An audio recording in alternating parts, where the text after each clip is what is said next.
Guys, tell me, do we heat our pizza in the oven or the microwave? I want to know what you do. Obviously it's oven, otherwise it goes soggy, right? Right. When I'm right, I'm right. What can I say? Hi guys, I am back and today I'm going to be sharing with you, oh god, this is going to happen all video. Sorry, I'm on a different chair and it swivels. Prepare for movement. I hope you're not seasick because I have a fidgeting problem and can't sit still. Anyway, so today I'm going to do a little bit of a book review of Marie Kondo's book, The Life-Changing Magic of Tidying. I would hold it up for you, but I'm currently loaning it out to a friend, or gave it to a friend, as is the decluttering way. Just going to give you a brief summary of what the book's about and then talk about a few things that I liked and I didn't and I learned. So here we go, buckle up. So Marie Kondo teaches how to declutter and tidy up your whole house so that you can basically have a better, more easy lifestyle, and that you're free from stress and that you've got a nice decluttered clean house so that you can live your best life, basically. Her whole thing that she spruiks is to do one massive giant clean / declutter of your house and do it once, do it properly, and you won't have to do it again. So basically, go hard or go home, guys. That's what she's about. She says to tidy by category, not by room. And she also says to tidy in silence so that you can have a one-on-one dialogue with your clothes and items and ask them if they're sparking joy or if they're not, and if they're not, get rid of them. I couldn't do that. I needed Shania Twain to help me. If you've seen my video, you'll know what I'm talking about. I'll link it below. Things that I learned from Marie Kondo's book is how to fold my clothes. I know it sounds stupid, but she teaches a way of folding that is to fold everything vertically, and it is, as the book suggests, life-changing because you can now go to your wardrobe and actually see clearly where everything is, and you don't have that problem where the jumper that you want to wear is on the bottom of your pile and you just go, oh, you know what, I'm not going to wear that one because I don't want to pull it out and have everything come falling down on my wardrobe. So you don't have that problem. You can clearly see where everything is, and I love that. I also learned that I don't need clothes to be happy, and in fact it was probably making me the opposite.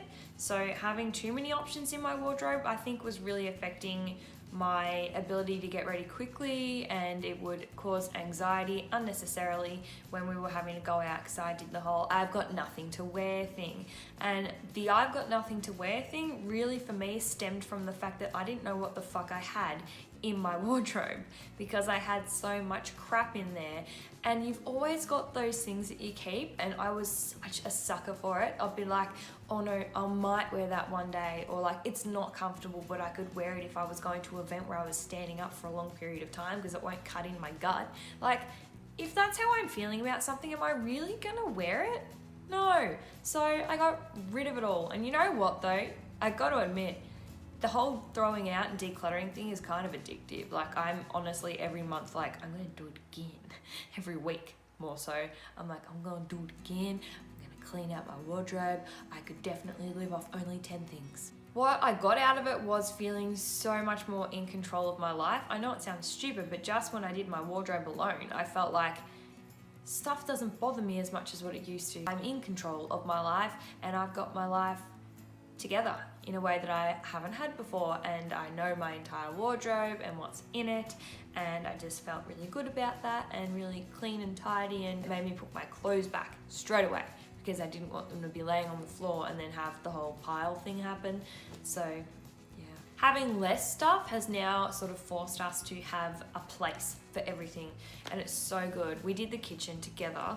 And when we did the kitchen together, it was really important to me that we did put everything away together because Laurie has this really annoying habit of, when we get the groceries, just putting them away wherever the fuck he feels like it, even though you don't have to be a genius to open the pantry and go, clearly that's where the rice and pasta goes, but I'm gonna fucking put bread there even though bread is the shelf below. That's my fucking head in. So now he knows where everything lives and everything goes. I might have just converted to a fucking microwave pizza person because I now have no lunch.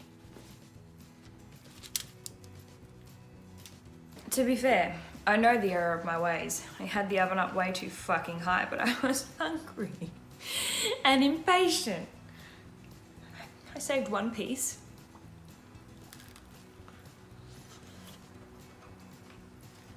Really hot. Where was I?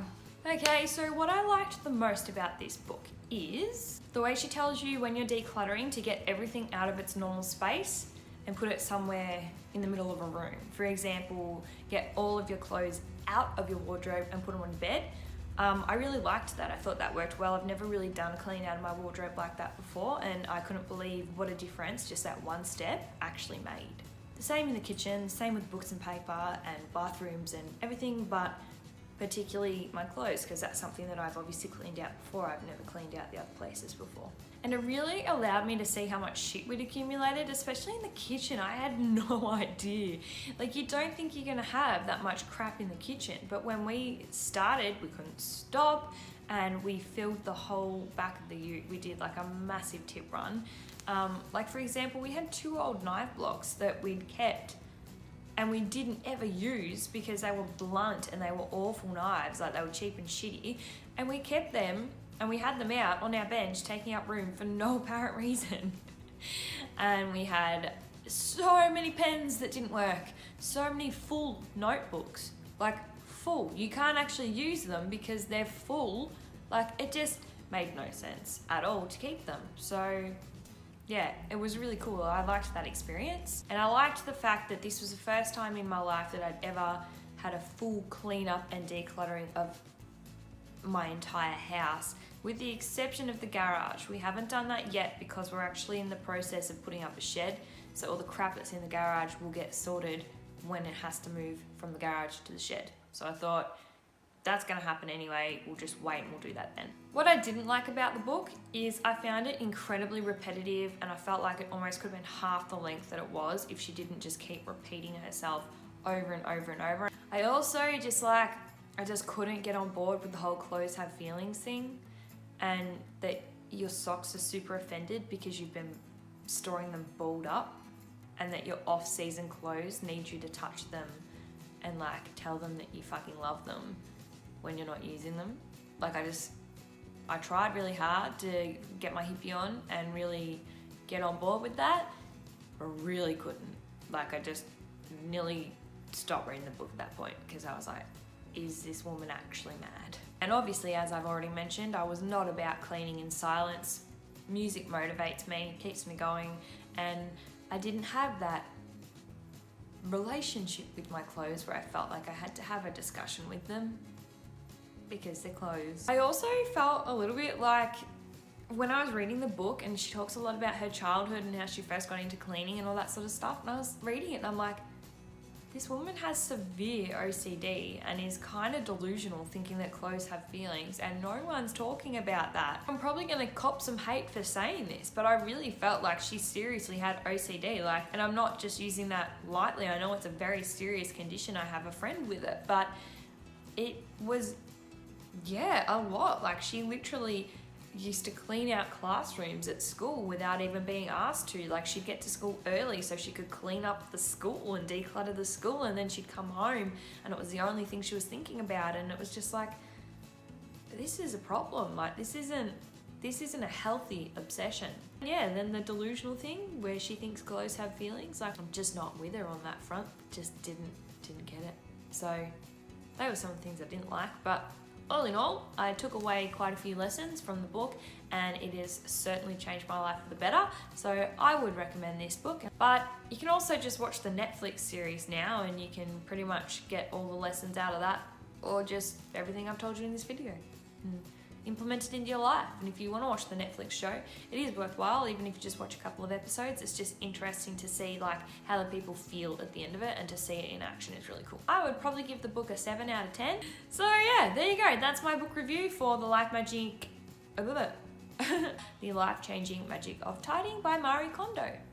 If you'd like to buy the book on Amazon, I will leave the link in the description below. And I will also link some videos of Marie Kondo, because she's got some videos on YouTube, so it might be interesting for you if you want to pop on over and have a look.